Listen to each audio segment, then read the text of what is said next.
My talk today will be about the brain and the neuroscience behind why we do what we do. And I'm excited to give this talk because, especially in front of all you young people, this is relevant no matter what your age. It helps you in pretty much everything that you do if you can understand how your brain works. But especially for you young leaders, you know, this is I think, going to be helpful in giving you a leg up, and it will help you in your learning in school. It'll help you with work, accomplishing really any endeavor. You can live happy, healthy, fulfilling lives, and you know, again, it will help you as a leader to affect positive change. So to start with, let's just look at the brain in terms of its evolution. So we evolved millions and millions of years, and basically we have 3 different brains inside us. So the very first one, which you can see in red in the middle, is your reptilian brain, your lizard brain we call it. And that really is just that which controls your heart rate, respirations, your very basic survival. The second layer is called the emotional limbic system. Some people call it the mammalian brain, but that one is where emotion takes place.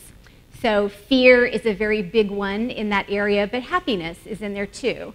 And then finally, you've got the neocortex, which is the green.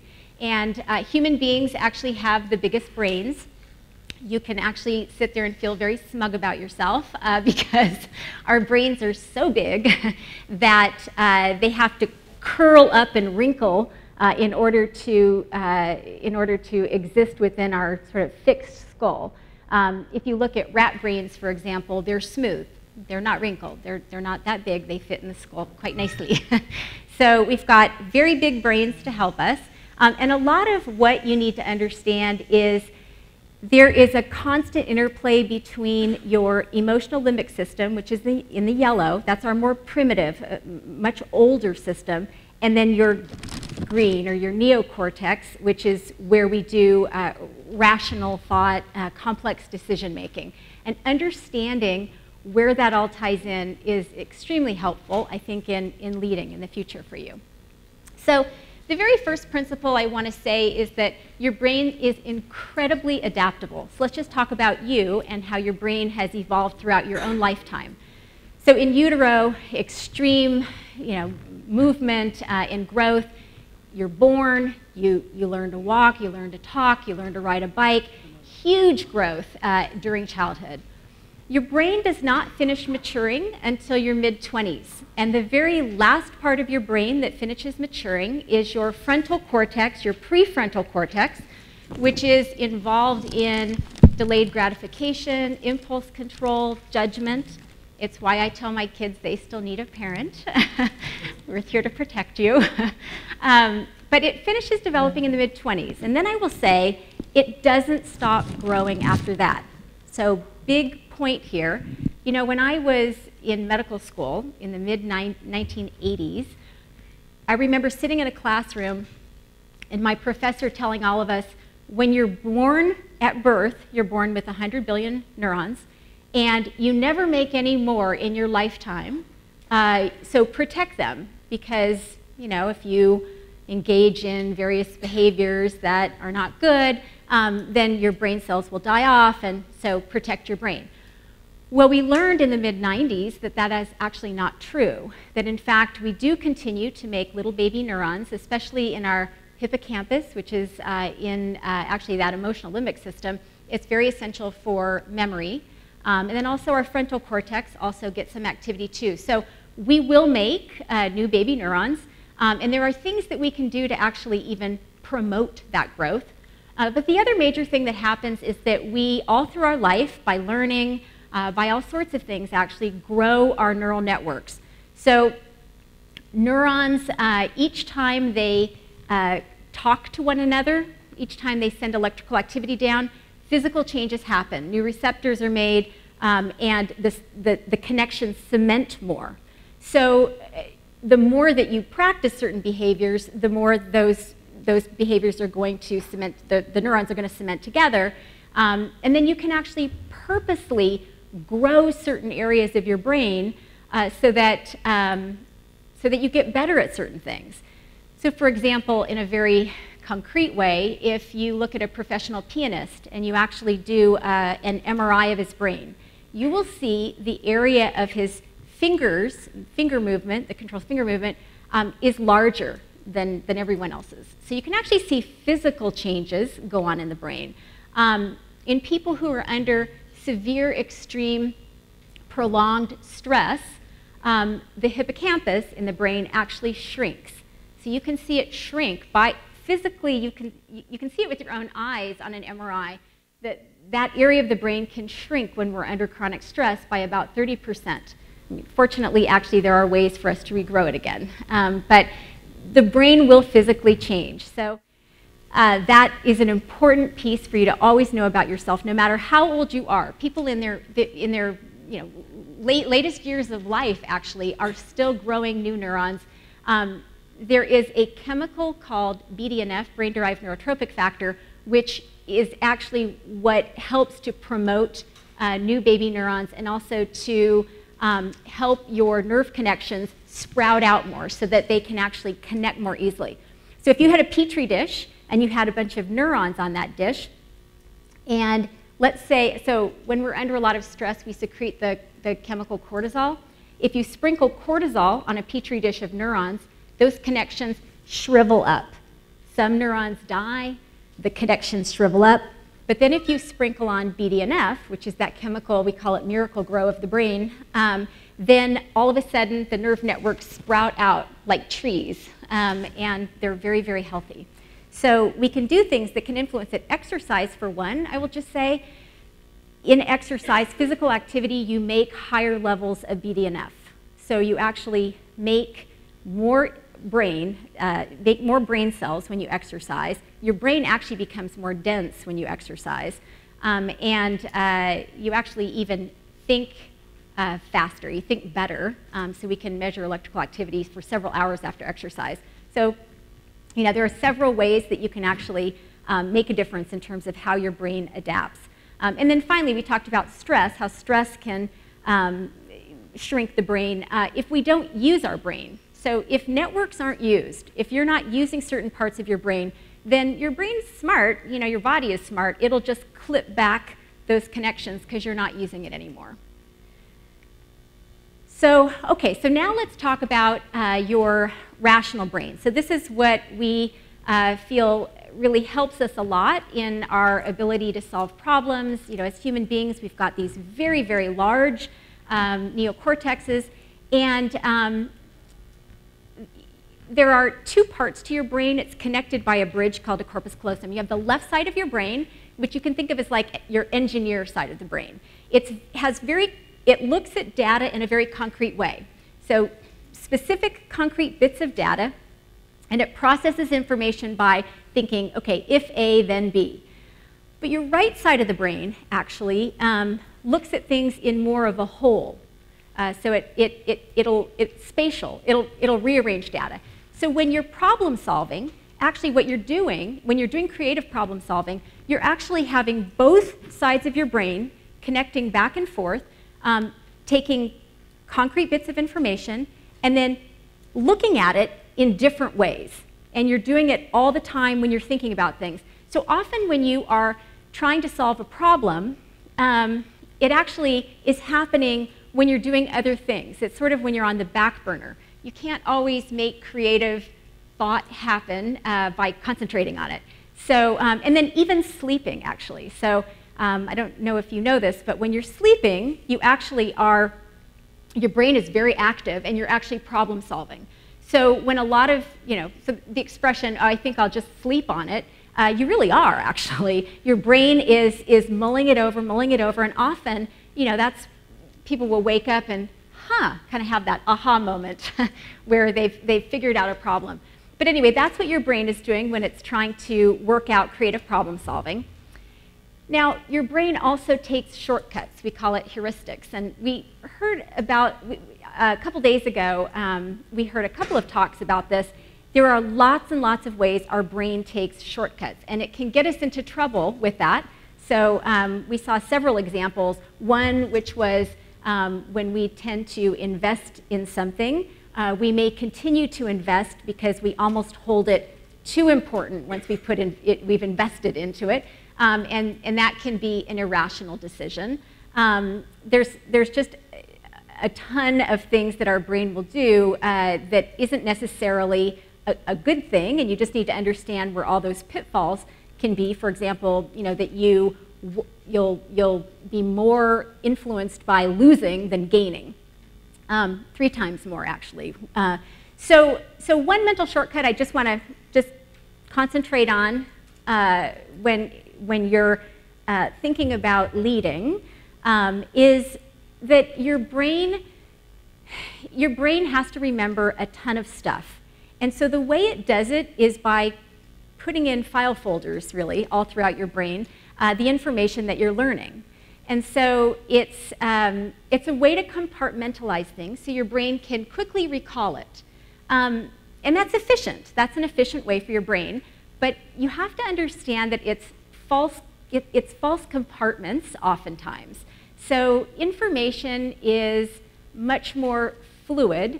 And by that I mean, let's say you are debating a friend about some political issue, okay? There are certain ways that you will think about it, and that is because you have different compartments of information. But as you will find when you even get older over time, you realize that so much that we label as black and white, good and bad, it's more of a continuum. I think understanding that things are gray often and that there are really 2 sides is helpful. So we have a false compartmentalization of information that goes on. And the point I'm making here is that listening is one of the best ways for being effective leaders, at being effective persuaders.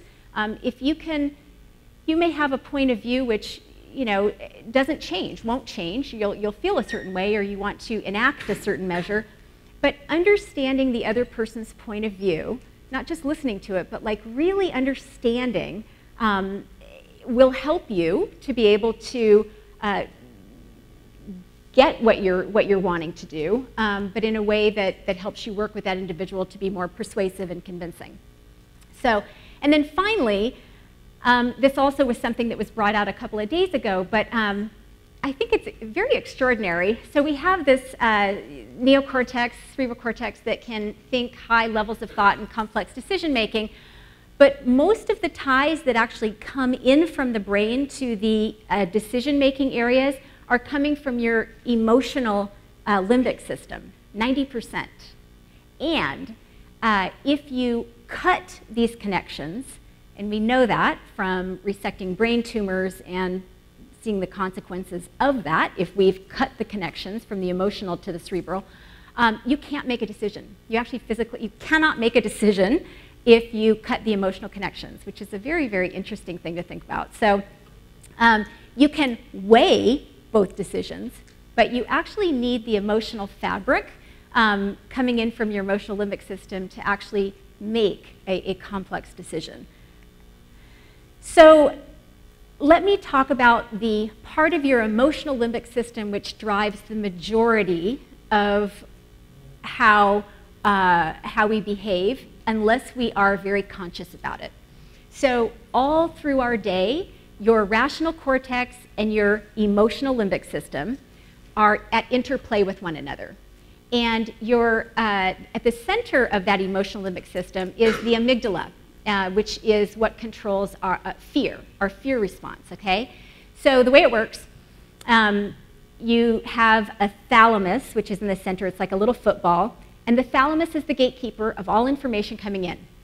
So let's say sensory information, which all animals depend on the sensory information to come into the thalamus.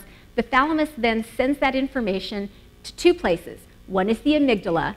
It sends it super, super fast to the amygdala. That's your emotional limbic system, and that is your more primitive, older system, and then it sends it to the cerebral cortex, which actually takes longer. It has to do with just survival. Your amygdala is scanning for threats. So the way it works, you're out on the savannah, you're hunting and gathering, you're minding your own business, and all of a sudden you see a lion, and you see the lion is ready to pounce on you. So that's visual information coming into your thalamus, and before your cerebral cortex can even process it, your amygdala has said, ah, I'm about to be eaten, and your stress response fires off. And so the stress response is this incredibly coordinated, choreographed physiology which will help keep us alive. So your heart rate increases, your respirations increase, blood flow shifts away from your brain as well as everywhere else in your body to your muscles, because your muscles are king. You're going to run or you're going to fight, whatever the danger is, but you need your muscles. So your stress response is really about survival in the moment. And so that makes sense in a lot of ways. We'll get to where it trips us up. But just so you understand, the amygdala is really about trying to keep you alive. So the top 3 things, and I want you to remember these 3 things because these drive so much of our behavior unless we're really conscious about it. The 3 top drivers of fear in human beings is, well, physical harm and death, which that makes total sense, but also social rejection. That is a huge stressor. We have survived as a species because of our ability to socially connect and to help one another. And so social isolation is profoundly stressful for people. And that might be even in just feeling dissed or feeling excluded from something. But social isolation, that is our social rejection, is a big piece. And the other one, which is huge, is actually change. Change is very, very stressful. Your brain really feels like, hey, look, I got you here with whatever's going on, whatever's happening, good or bad, you're alive, so let's just keep doing what we're doing. Let's just not rock the boat, keep everything the same. Your whole brain, it tries to keep things the same. So as leaders, you are going to be an agent for change. You are going to be challenging the status quo, and that will be threatening to people. So you need to understand this is a visceral reaction that people will have that you need to work around, and there's some ways to do that.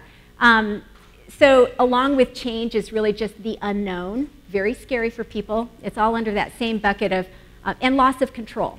If people feel that they can't control their destiny, that's extremely scary. So change, loss of control, the unknown, social rejection. So as leaders, in whatever it is that you're doing, if you're trying to move something along and you're trying to change something, you need to really understand those fear factors and say, okay, clarity, transparency.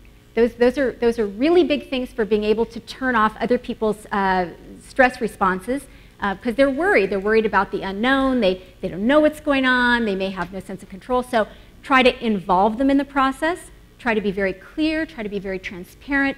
Let them know exactly how things are going to work. And being inclusive. Inclusive helps with that social feeling of being left out that people don't like and scare them. And then also just helping to involve them in the process so they feel like they have some sense of control in the whole thing. So another point to make is that the amygdala, the information, the thalamus, so incoming information comes in. The thalamus sends it much faster to the amygdala. It takes a longer time to process it from your cerebral cortex. So in your everyday life, be very conscious for this. You will see it a lot if you really pay attention to it. When somebody says something to you and you have a knee-jerk reaction, you're mad, and anger, by the way, is usually fear-based. People get angry mostly out of fear. They're fearful about something. They're going to be rejected. They're going to lose control. So if you feel angry or you feel this knee-jerk quick response, your trigger was pushed, understand that when information comes in, it goes faster to the amygdala. The amygdala is your primitive center, and it may interpret things that aren't necessarily threatening to you, but before your cerebral cortex can process it, you may lash back and say something, or you may quickly make a move that you're better off kind of waiting a little on to be able to process it better. And then the other thing with the amygdala is the amygdala can make mistakes. So, it's a scanner. It's just a scanner in your brain looking for patterns that are going to be dangerous to you. So, for example, if you're out hiking and you're walking along, everything's fine, and then all of a sudden you see what your brain interprets as a snake under some leaves, that is going to hit your amygdala way faster than your cerebral cortex. So amygdala is going to go, ah, a snake, oh my gosh, heart rate goes up, respirations. And then your cerebral cortex processes it, oh no, that's just a stick. That's just a stick under the leaves. But that happens so often in a day if you just look for it. Give yourself time to be able to process it, understand why you may be having your own certain emotions based on those top 3 fear triggers. The other thing that I think is incredibly important about this area is that human beings are the only animal who can actually turn on the stress response with our own thoughts. And we do it a lot, actually, sort of what if, what if, what if. So animals actually require just on the sensory stimulus coming in. Thalamus processes the information based on what you feel, what you hear, what you see, what you smell. But we can turn on the stress response all day, all night, unless we learn how to check it. And then finally, the other piece of the amygdala in terms of its fearfulness is that familiar, as I said, is comforting to the amygdala. But it may be familiarity which isn't even good for you. So this is something that actually you really, really want to understand. It's a bizarre thing our brain does. So let's say you are raised in a family where there's alcoholism in the family.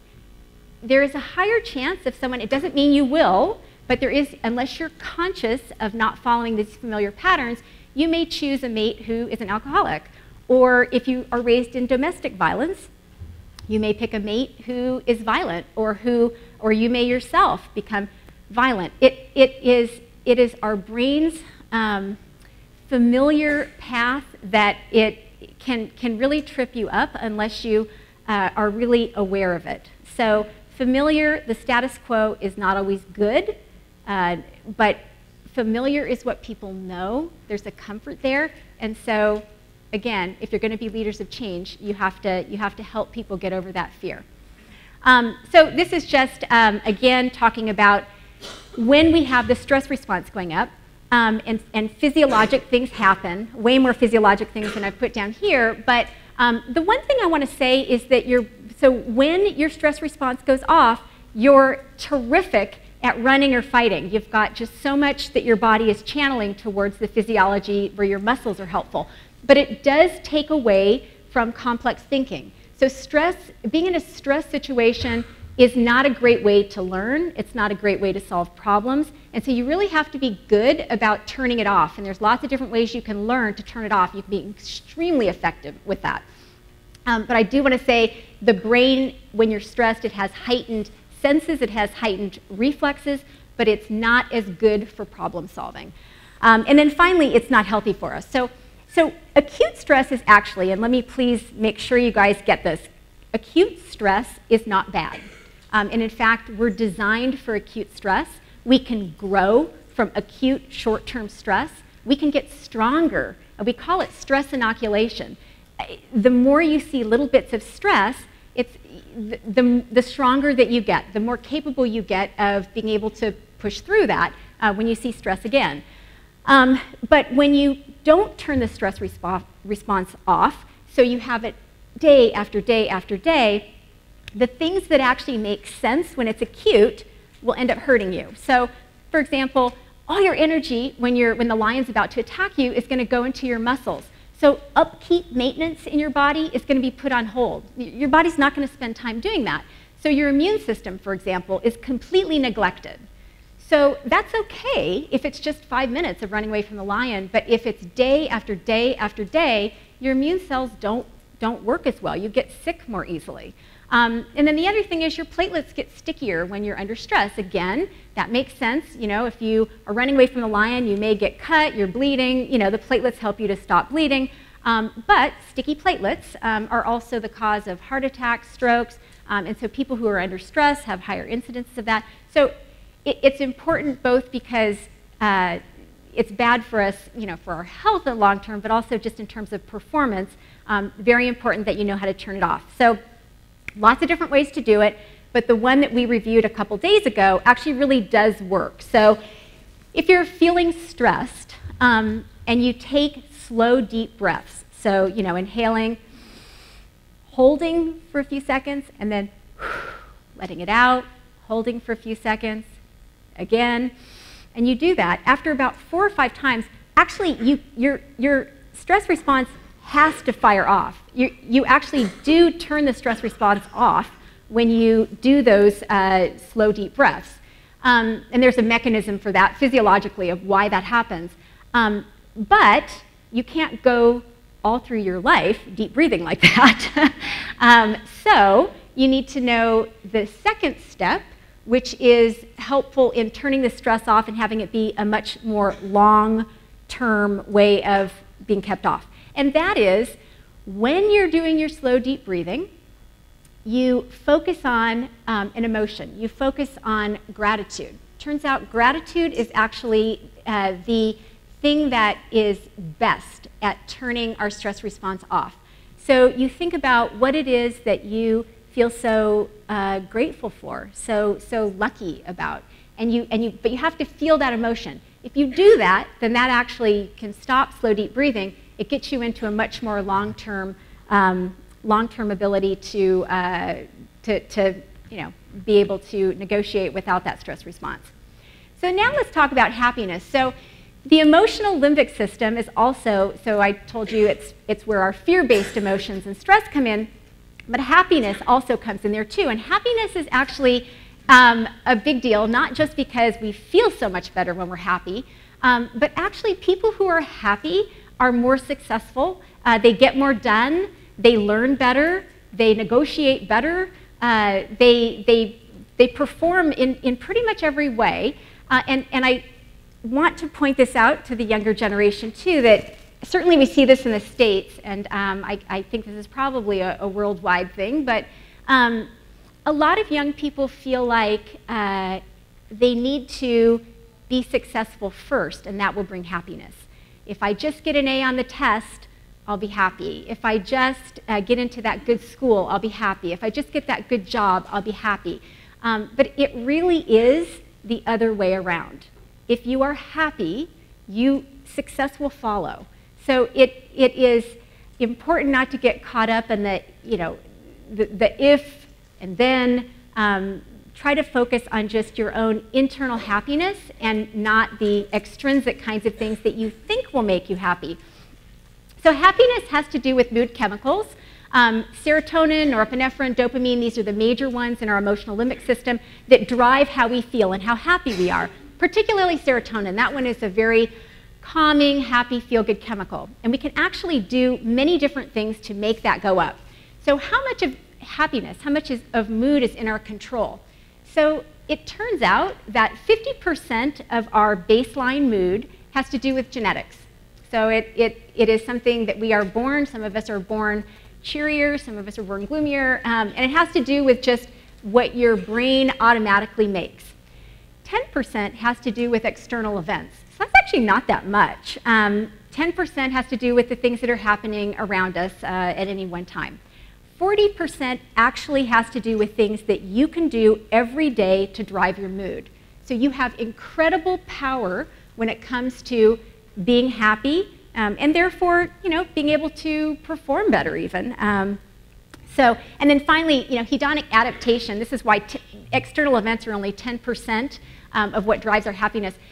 We adjust very easily to external events, and that can be good or it can be bad. So, again, a lot of people, if they're concentrating on external things, if somebody gets a new car, that makes them so happy. Well, and it does. You get a big dopamine burst, and you do actually have some chemicals go up, but it quickly falls back down to your baseline. It's not something that is sustainable.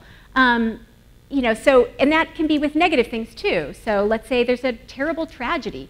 Human beings are amazingly resilient, and sure, they will be very sad for a while. And then, you know, they will go back to their baseline.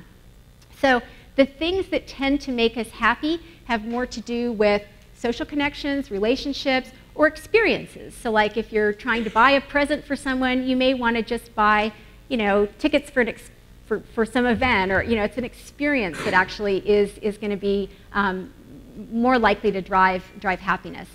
So here are the 10 drivers of happiness, and I go through this many times a day with my own patients who might be suffering from stress or feeling depressed. These are clinically proven things that do even work in people who are very clinically depressed. So the first one is actually helping others. So it turns out our brains are wired to want to help others, and we in fact make dopamine, a feel-good chemical, when we help one another. So, you know, in a sense, being altruistic is not totally altruistic. It actually makes us feel good. And some people are driven more, have higher levels of dopamine when they're giving than others. You know, we all have our little individual variations, but helping others is a very big part of figuring out how to bring our mood up. Same with being part of something bigger than yourself, being outside of yourself. That usually helps people's mood tremendously when they're able to do that. My favorite one, because it's so easy, it almost sounds ridiculous, is keeping a gratitude journal. And I do it when I'm feeling sad. I have my husband do it if he's feeling sad. And it's the easiest thing you could possibly do.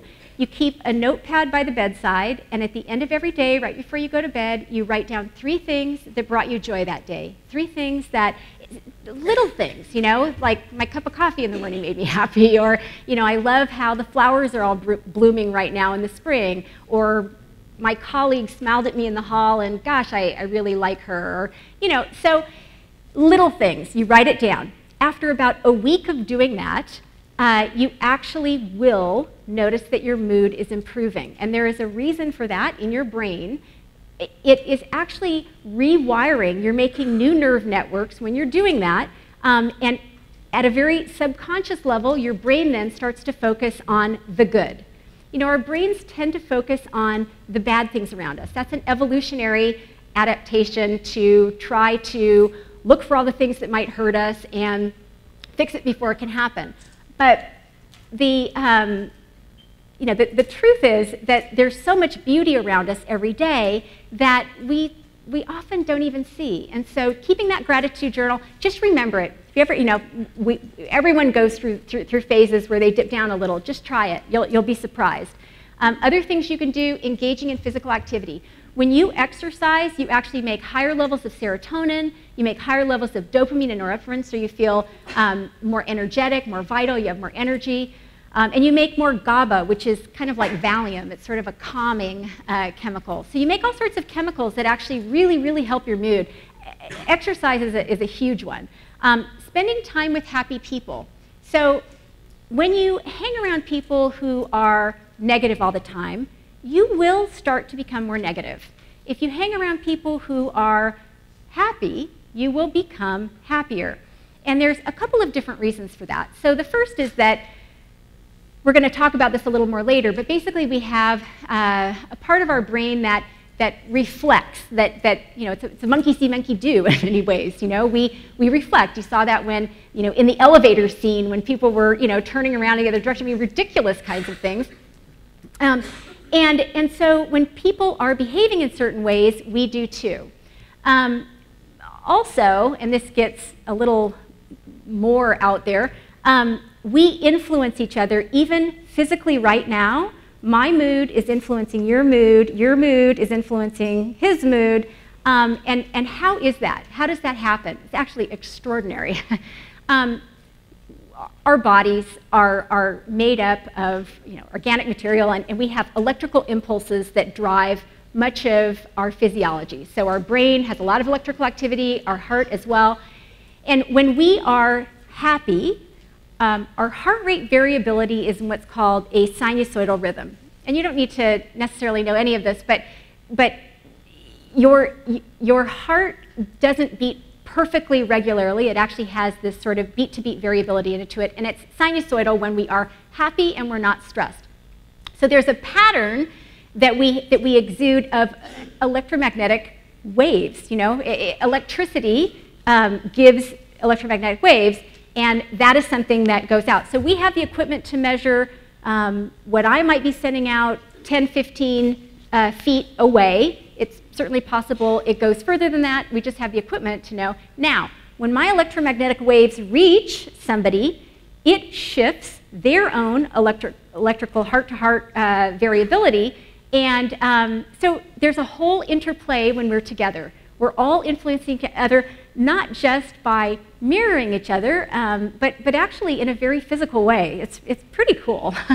So spending time with happy people is important, enjoying the present, focusing on the positive. This is where, you know, anything that happens in our life, bad things can happen to all of us, right? It will. If we live long enough, things happen. You know, there are positive things in everything that happens, and you've heard stories yesterday and the day before that reflect that show that when things happen, you can turn it around. At the very least, even with the worst things that can happen, you just have to realize that those very difficult moments make us stronger. And so, you know, you will grow from it, even if it's painful. There's another trick, too, called fake it till you make it. And that is, you know, again, sort of sometimes putting ourselves out there, maybe in social situations when we might not even be happy, and having to smile and talk to people. And the reason for that is that our proprioceptive fibers in our face actually influence the chemicals in our brain. So if you even just put a pencil like that and walked around like that, the proprioceptive fibers actually will signal your brain to make higher levels of serotonin, that feel-good chemical. It's pretty extraordinary. So we say fake it till you make it, meaning fake it until you actually do feel happy and you're doing it on your own. Accepting what you can't change, I think actually that's an incredibly freeing thing if we can just say, look, you know, this became my favorite mantra in my mid-30s when someone sort of pointed this philosophy out to me, you know, of just accepting things that, you know, life is not always how we want the script to go. It's not. And it can still be beautiful, but, you know, that's okay when things don't always go our way. It's just part of life. It's part of our journey. It is what it is. It's not good. It's not bad. It just is.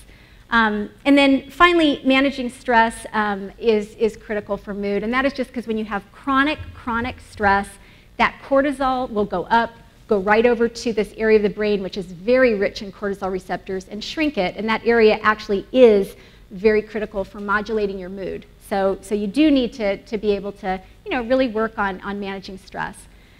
All right, let's talk about the social brain, because this is really what has been the evolutionary edge for human beings. So human beings have survived largely because we have cooperated together. Our social connections, deep social connections, which help us to look out after one another.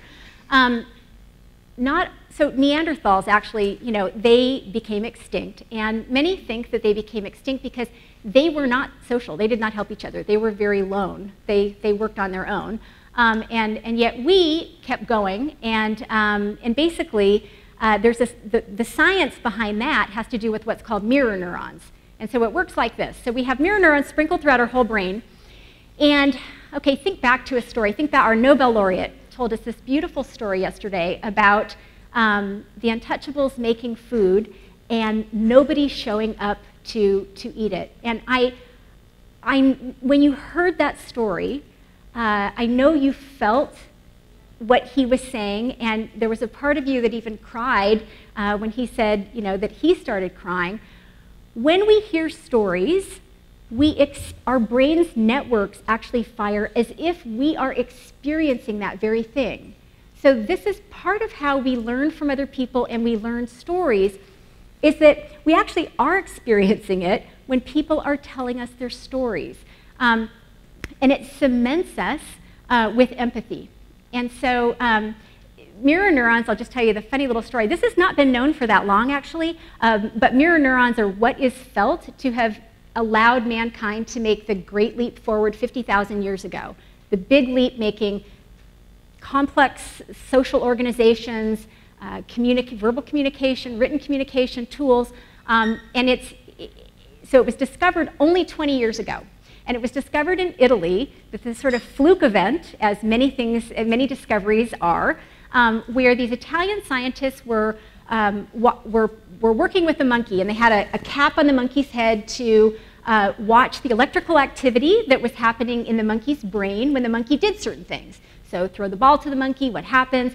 Feed the monkey a raisin, what happens in the brain? Have the monkey do all sorts of things. And okay, so they were put in a nice, half day, and they decided to take a break.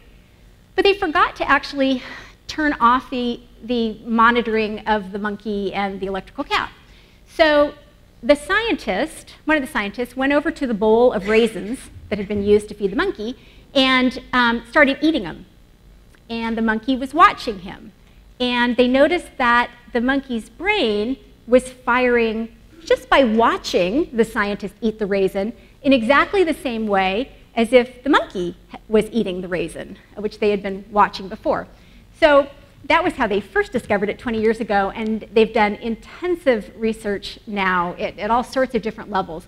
But the bottom line is that our mirror neurons allow us to experience, learn, and feel in a way that is quite profound and allows us to make these very tight social connections which I think are at the heart of how we're going to be able to go forward in the future and solve a lot of the issues going on.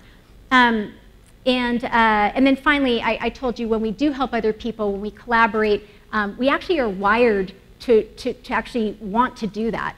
So lots of experiments where they show people who maybe are playing a game where they're prisoners and they can either tattle on another or they can help each other, but they don't know if the other one's going to turn on them. And anyway, the bottom line is, even if you lose points by collaborating, and so you actually feel better. The dopamine goes up, even if maybe you're not winning the game as much. We are intrinsically wanting to help other people, and I think that's something that we can capitalize on. So let's talk about behaviors. So I think it's really important that you understand that who you hang around really will make a difference in terms of your behavior. And that can be something that you can actually push in order to move change through. For example, so behaviors are contagious. If you hang around people who actually are really obese, you're more likely to be obese. That becomes your norm. If you hang around with people who are more violent, you're more likely to be more violent. If you hang around with people who are giving and loving, you're more likely to be that way too. So be careful who you hang around with. Spend time with people who you want to be like. Make a conscious effort. Seek people out. Seek mentors. It actually is huge in terms of its ability to shape you as a person. Couple things to know, though, are that when we work in groups, there is a couple of different things that can happen that we just need to be aware of. One is groupthink, which means 10 of us sitting around a table trying to come to a consensus of something. That doesn't always mean the final outcome of the decision is representative of the whole. That some people maybe who are stronger or able to dominate the conversation more can sway people. So we saw that actually a couple of days ago with the game where the guy was trying to pick the different sticks and height, and he just conformed. So we tend to do that. We need to guard against that. And then the other thing is that birds of a feather flock together and can lead to more extreme viewpoints. So if all you do, say you have a political viewpoint, and all you do is hang around people who have that same political viewpoint, and we tend to gravitate toward people who are like us, who have our same values, who have our same culture, who look like us even. We do gravitate, and so it's unfortunate though when we don't allow ourselves to be around people who have different viewpoints, different ways of looking. There's such a beauty in that and a fun in it. And so try to guard against just listening to people who you agree with, because that can end up leading to more extremist views than you would ordinarily have even had yourself. Okay, so now let's talk about your learning brain, because we learn our whole life, and certainly you're in college, about to go to college. Everybody is wanting to know what gives them the edge for learning. And the first thing I'll say is that, your brain physically changes when it learns. So those nerve networks grow, pack on more and more different connections that allow you to retrieve it in different ways. And it's repetition that really lets you do that. And so unlike, I remember in college for myself, when I would cram late at night, right at the last minute, and hope that I got away with it, just know that your memory will be so much stronger if you do it in spaced intervals, don't cram, and learn it just over and over again. Also getting sleep, you will harden those you'll cement those nerve networks when you're sleeping. So be able to do so much better. Regular meals, that's important just because your brain uses an enormous amount of fuel. So if you're thinking hard on something, you will deplete your blood sugar levels much faster. And then exercise. If you exercise, your brain actually, for about 2 to 3 hours afterwards, is extremely active. Some CEOs and companies will go for a run or do exercise before a big meeting where they have to really perform. But for you, for studies, that could be something you incorporate into. And then, learning, our brains are very wired to hear stories. Our brains are very set up to answer questions and solve riddles. So games, are part of that. That is all the way our brains really work. Being interactive in the process is huge. And then I just want to tell you one story, which I think is also fascinating, about how you learn. So do you think that people who are really good learners because they were born with good genes, or because of the environment? So that's the question that in the 90s, a study at Princeton addressed. And what they did was, it was a great study. They genetically manipulated these mice in the glutamate receptors. Glutamate is a neurotransmitter very critical for learning. And so they made these mice super smart mice by enhancing their glutamate receptors. And they called the mice Doogie mice because at the time, in the mid-90s, there was this television show in the United States called Doogie Howser, MD, and it had to do with this 13-year-old kid who became a doctor, and he was this, so they called him Doogie mice. And then they also took these mice and they manipulated them genetically so that they actually were intellectually challenged. Their glutamate receptors were not functioning as well. Okay, so they took these mice and they watched how the mice performed all these different mazes and tests, and no surprise, the Doogie mice, the smart ones, were able to just completely, overshadow these poor little challenged mice. Okay, then this is where the experiment got very interesting. They then decided to take the two different mice, the two different groups of mice, and raise them in very different environments. So the Doogie mice, they put in standard mice cages, did the standard mice thing, feeding them and all that. And then they took these more challenged mice and they put them in much more spacious, condo cages with these exercise wheels and toys, and they took them out and they, petted them and they had play dates, and so they really had a much different experience. So lo and behold, after, a couple years had gone by, it turned out that these genetically altered mice who were really at a disadvantage actually competed just as well as the genetically enhanced Doogie mice. And in fact, at the end of I'm sure they lived long lives and died of natural causes, on autopsy, it showed that the brains of these mice who were raised in these amazing, nurturing environments were bigger. They had more connections, they were denser, and they were heavier. So I guess my point in all that is that, environment matters. Some people feel like they're very mistaken if they think this, but that, you're born with certain genes, and that's what determines who you are. And that is absolutely not true. So what happens with your genes is that the environment largely turns on and off those genes. So if you have genes that predispose you to a particular behavior, you know, it in and of itself is not the end of the day. It really does have to do with the interaction that you have in your environment. That the final you know, piece of it I want to say is just that your brain is incredibly resilient. And I, again, think this is at the heart of what will end up making us prevail in this sort of fight for our planet and our species. We're incredibly resilient. We, you know, we really do have the capacity for getting back up under circumstances that, you know, are really tough. And I say that only because, you know, it is very easy for us to say the right thing, to believe the right thing, but, you know, we all get caught up in life, and it's really important, especially for all of you who are, you know, committed and you know, at the sort of apex of your, you know, being able to make a difference, to take action. And taking action is scary.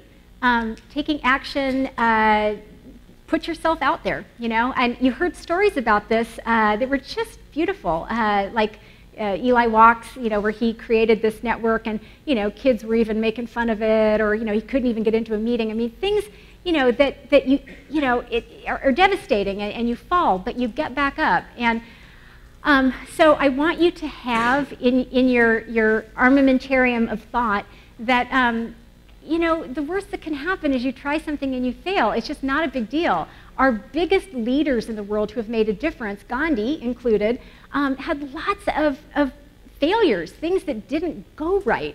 He kept going. You know, Nelson Mandela, same thing. In the United States, Abraham Lincoln, I can't even tell you how many failures he had running for Senate, running for Congress. He lost way more than he ever won, and then he ended up being our you know, our favorite president, who really, you know, abolished slavery and kept the nation together, and did great things. But, you know, it never would have happened if any of those leaders had just, when things got tough and things weren't working the way they wanted to, if they gave up. And so I just encourage you to not be afraid of failing. It is part of life. It is how we learn. And so you really have to have a fearlessness in there to take action. Don't wait to be asked to take action. Just, you know, and do, you know, just something, and anything really. But it does require fearlessness. And I promise you that anytime you fall down, you really do have it inside yourself to get back up. It will not break you. You have incredible resilience. So in conclusion, you know, ensuring that this world does have a future will require both creative problem solving and intense collaboration. The point that I hope you walk away with is that, yes, our brain has quirks, no question about it. Our brain has these little pitfalls that we need to know about. But your brain is actually really wired to help you achieve this. We are wired to want to collaborate. We are incredible problem solvers. And so I am hopeful about the future, and certainly think I couldn't see a more couldn't find kids that, you know, gave as much promise as you guys all are showing. It's just incredible. So anyway, thank you.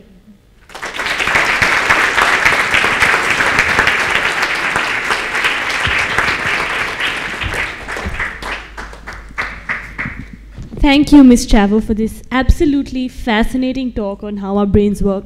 We're so grateful to have had you here this morning, and hopefully, as a consequence, all our stress levels have also gone down.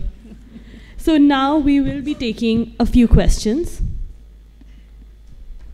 Yes? I have two questions. One has to do with creative problem solving.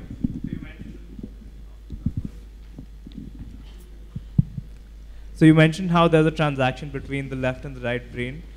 Do we understand more the mechanics of that, and what parts of the brain are involved, if the limbic emotional system is involved? And the second has to do with learning more. What are some books that we could read? Who made the seminal contribution in this field, and what courses can we take to learn more about how the brain affects the mind? Yeah, no, great question. So, you know, the first is, with creative problem solving, what kinds of things can we do to enhance that? That was your question, right? Right? Okay. So, the left side of the brain is very, discrete, data-oriented. So I would say the first step is getting as much information as possible. So if you're doing creative problem solving, you really need to understand all the different elements, that are going to be a part of that. And that's also where listening comes in, and trying to understand, different points of view that might not correspond even with your own, but that's all sort of data pieces. And then I would say the big things to do would be, to get enough sleep, to exercise actually, and to just always have it present where it reminds you to just be thinking about it, because it really is in the background that a lot of this is happening. You can't force it, but I think you can optimize it by making sure that you have all the data points, and then when it goes back and forth through the corpus callosum and your right brain sort of pieces all those data points together in a different way. In fact, most discoveries are really just what was already known but arranged in a different way. I mean, that's what most of the breakthroughs are. And being able to try to have that open mind. I mean, that's also something that can be practiced when you're, again, listening to other people, trying to understand different viewpoints, different opinions, that sort of flexes that area of your brain that allows you to be more open and to see things not in not such a rigid way. And then the second piece of it, gosh, I mean, there's a ton of really good books. Let's see, there is Sapolsky, Dr. Sapolsky at Stanford actually has a book on how the brain works. Jeanette Norden also. Those would be two good authors. Predictably Irrational by Dan Ariely talks about the quirks in our brain, which are fascinating. There's a lot of books, and I'm happy to make a list and get them to you guys at some point. Other questions? Yes? I actually had two questions. One was that you said that though we have all these pitfalls and biases and quirks, we can overcome them by being aware of them. And we've been hearing a lot about consciousness and awareness the past 2 days. So what I wanted to ask was, when we're conscious and aware of these emotional biases, what is the neurological manifestation of that?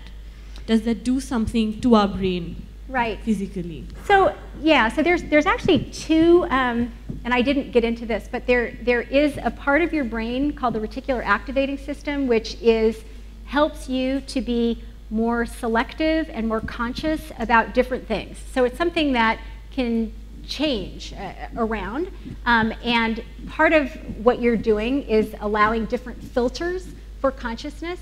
But at the bigger level, when you're conscious, and so let's say you're in a conversation and you had this emotion, but you were good, you didn't say anything, you thought about it, you realized what was happening and that whole thing and why you were feeling that way, just even that thought, if you keep doing it over and over, ends up making new neural networks. So it's not just practicing behaviors that makes neural networks or learning, it's repeating thoughts. If you repeat the same thoughts over and over and over again, it's like a muscle. It will get bigger in those neural networks. Thank you. And my second question was, you said that 50% of our happiness is genetic. So there are just some people who are born being sunny or born seeing the more negative side of things. So, I mean, what determines that? Is it something that happens during pregnancy? Is it purely genetic? There's no intervention that could possibly impact that? Yeah, that's actually an excellent question. So why genetically are some of us programmed to be a little happier, a little more easily stressed? So the easy explanation is that we all have variability. We're all genetically, we have all sorts of, some of us are better singers, some of us are better runners. I mean, we all have this genetic variation, which makes it a wonderful world because we're all a little different. So genetically, we're all a little different, and then we go through experiences in life which also alter that matrix, so again, increasing our individual variability. But the genetic part of it is that, some of us have brains where, we make really high serotonin way above our baseline for happiness, So let's say we go through a really stressful time and that serotonin lowers. Okay, but it's still above sort of this threshold for happiness. Some people, you know, they're fine, but they're a little more on the edge. And so when you're under a lot of stress, the cortisol goes up to your brain, shrinks down the hippocampus, can't modulate mood and make the serotonin as well anymore, then it's going to slip down below. And then that's where you need to employ your tricks, which I told you, the 10 clinically proven tricks, to increase the serotonin. You know, there's medication too, but honestly, you know, exercise and doing those behaviors are a huge piece of it that often will obviate the need for that. So yeah, so I think, you know, it's genetics and then it's also, you know, our pregnancy. I'll just say one thing, and I kind of hate to bring this up in a way just because I feel like it puts pressure on pregnant women. But the actual environment that a baby grows up in actually does make a difference. And so if a mom is really, really stressed, then when that baby is born, their hippocampus shrinks, it's shrunken, because they make a lot of cortisol. The cortisol crosses the placenta, gets into the brain. Now, the good news is that that in a nurturing, loving environment, that changes. The hippocampus grows back, you know, so that's more of a potentially temporary thing. Thank you. One of our most primary fears is that of social rejection. So my question is, as leaders, and not just leaders, as individuals, we find it very difficult to take a decision that doesn't benefit everybody. And so how do you prevent or how do you decrease the way this fear defines you and controls you? Yeah, it's an excellent question, and there's no getting around that some of the things that are better for the world and for, you know, mankind in general are not gonna benefit everyone. So I think you try to appeal to the different areas that you know make people happy, and you know, sometimes you can convince people that doing the right thing, even though, and you recognize, you say it right up front, yes, I know, this means you will make less money, or you will, you know, but it's the right thing to do. And you can also often make arguments about how doing the right thing ends up helping them in the end. You can frame things such that, you know, if you know, we all are able to, you know, coexist in a way where poverty is no longer, then that means that, you know, there are going to be more people to engage in society. You know, if somebody's worried about money, you know, buy their goods. I mean, you know, people do have their own way of looking at things, and it is a constant struggle too in everyone of, well, what's in it for me, and then, you know, what's in it for everyone else, for society, what's everyone else doing. But I do think that actually, you know, people who debate get very good at this, of finding those common threads that we all want, and sort of putting them up front, and, you know, and sort of framing it in a way that helps them to win. But you're right, there won't, you know, you're not going to get everybody on board with everything. Hi. Okay, so since a lot of us are grappling with this issue for the past couple of days and nights, here's my question. What effect does sleep or lack of sleep have on the processes controlled by our brain? On the process of what? Controlled by our brain. Oh, okay. So, yeah, that's a good question. So we all have an individual variation as far as sleep. Some of us can get by on a little more sleep, a little less sleep, but generally the thought is that less than 6 hours is very unhealthy, and especially for young people, you guys actually typically need more, not less, even though you guys usually are the ones that get less. You do have, from a physiologic standpoint, something called a sleep debt, so that you can catch up. So if you have a few nights where you don't get enough, then you know, you sleep longer, you know, another day you can catch up. What happens in sleep from a health perspective is that you actually make, you secrete really high levels of interleukins, which stimulate your immune system, and growth factors that help in that whole wear and tear repair process. So, so it is really critical, and then also just from a learning standpoint, it's really critical. It's okay if there's a few nights that you're not getting sleep. It's just constantly being sleep deprived is not good for our brains, and you're just not going to consolidate information as well. It's not as healthy for you, and sleep also lack of sleep will drive down your mood. It basically, we make more cortisol when we're not getting enough sleep.